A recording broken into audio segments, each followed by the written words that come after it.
ஒவ்வொரு உயிரினங்களுக்கும் தனிப்பட்ட திறனுக்கு ஏற்ற ஆற்றல் குடிகொண்டிருக்கும். அந்த ஆற்றல் எந்த அளவிற்கு இருக்கிறது என்பதையும் எந்த அளவிற்கு மேம்படுத்த வேண்டும் என்பதையும் அறிவதே உத்தம செயலாகும். இதை விடுத்து தன்னை அடுத்தவரோடு ஒப்பிட்டு அடுத்தவரது ஆற்றல் பற்றியே சிந்தித்து தனது ஆற்றலை மறந்து போவது நன்றன்று.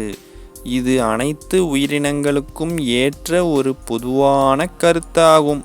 ஆற்றலின் சக்தியானது அபரிவிதமானது, எல்லையை கடந்தது என்றெல்லாம் கிடையாது. ஆற்றலின் சக்தியானது ஒவ்வொரு உயிரினங்களின் தனிப்பட்ட திறமைக்கும் திறமைக்கேற்ற சூழலுக்கும் மற்றும் தனது எல்லைக்குட்பட்டது என்பதே இயற்கையின் நியதிப்படி நியாயமாகும். தனது ஆற்றல் மூலம் வெளிப்படும் செயல்களே நிச்சயம் தனது திறனுக்கேற்ற நற்பயனை தரும். வந்த பயன் அடுத்தவரின் திறன் மூலம் வந்தது கிடையாது. தனது திறனுக்கு எது கிடைக்க வேண்டுமோ அது நிச்சயம் கிடைத்தே தீரும். ஆனால் தன் திறனுக்கு கிடைத்த வெற்றியை அடுத்தவர் திறனுக்கு கிடைத்த வெற்றியோடு ஒப்பிடுவது முட்டாள்தனமான செயலாகும். ஏனென்றால் ஒருவரின் திறனானது அடுத்தவரின் திறனோடு தனது இயற்கை மரபணு வழியில் தோன்றிய திறனே குடிகொண்டிருக்கும். இந்த மரபணு வழி வந்த திறன் அடுத்தவர் திறனோடு அதிகமாகவும் இருக்கலாம், குறைவாகவும் இருக்கலாம். ஆனால் திறன் என்பது ஒவ்வொரு உயிரினமிடத்தும் மாறுபட்டு இருக்கும்.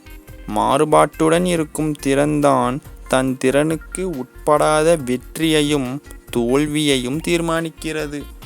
தனது திறனுக்கு எது கிடைக்க வேண்டுமோ அது கிடைத்தாலே வெற்றி என்னும் அடிப்படையில் காணும் பொழுது தனது சொந்த திறனுக்கு வெற்றியே கிடைத்தது என கூறலாம். மற்ற நபருடைய திறனுடன் தனது திறனை ஒப்பிடும் பொழுதுதான் தன் திறனோடு அதிக திறனை கொண்ட நபர் வெற்றியடைந்ததாகவும், சற்று குறைவான திறனை கொண்ட நாம் தோற்றுவிட்டோம் என்று தோன்றும். இது இயற்கைதான்.